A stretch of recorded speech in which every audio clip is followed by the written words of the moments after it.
What's going on, everyone? Welcome to Klepcx FM, brought to you by WeAreCritics.com, a place where we talk about movies, television, and pop culture. And if you're into that kind of thing, make sure you hit the subscribe key and that notification bell so you can be up to speed about everything that I talk about here. Now, hopefully a lot of you got the joke in the beginning.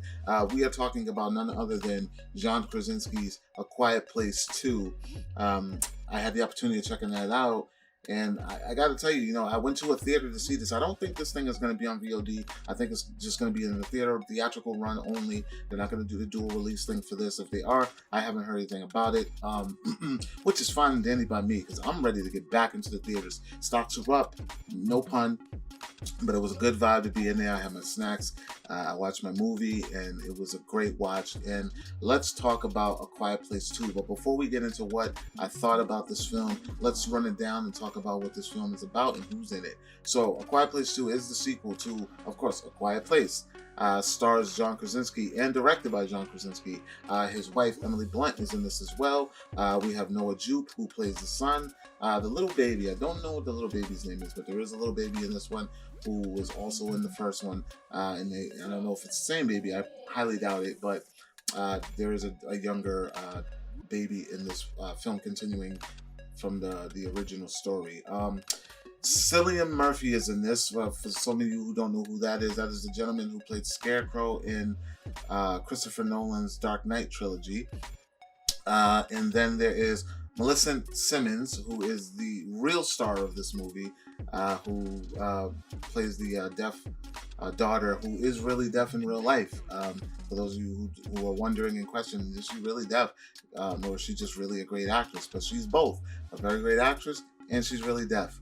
Digimon Hansu is in this film as well, briefly, but he's in this film. He shows up in this movie. Let's talk about A Quiet Place 2. If there was ever a manual on what not to do if you or us or we were in this situation in real life, A Quiet Place 2 is definitely page 1. The whole chapter. There are a lot of things in this movie that happen on purpose and happen because of our characters. Just a lot of dumb shit that you as a regular person in this situation would probably be like, no thank you. But it happens, and it's very entertaining, and it keeps you engaged. Now, not saying that this film is bad at all. It is very up there with the first one, very on par. The first one had us on the edge of our seats. John Krasinski is becoming a master of suspense. He nails it in this one. It's pretty much giving us the same exact thing that he gave us in the first one, and it still works. Like, I can't even explain it. Like, you're on the edge of your feet through this thing because you're like, yo, what is going to happen? And then being able to see things from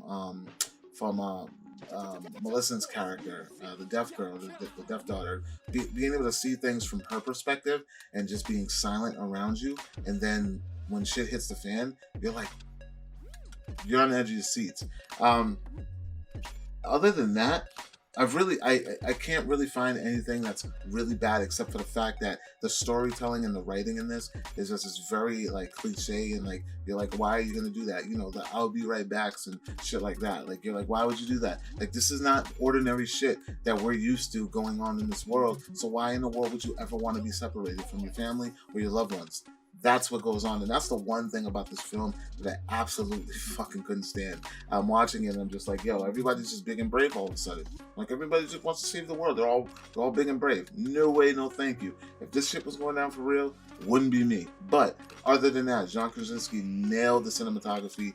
He nailed the acting. Everybody, the casting. It like I said, it literally feels. When you walk out of it, you're like, this feels like the same thing that he gave it to me the first time. But it's a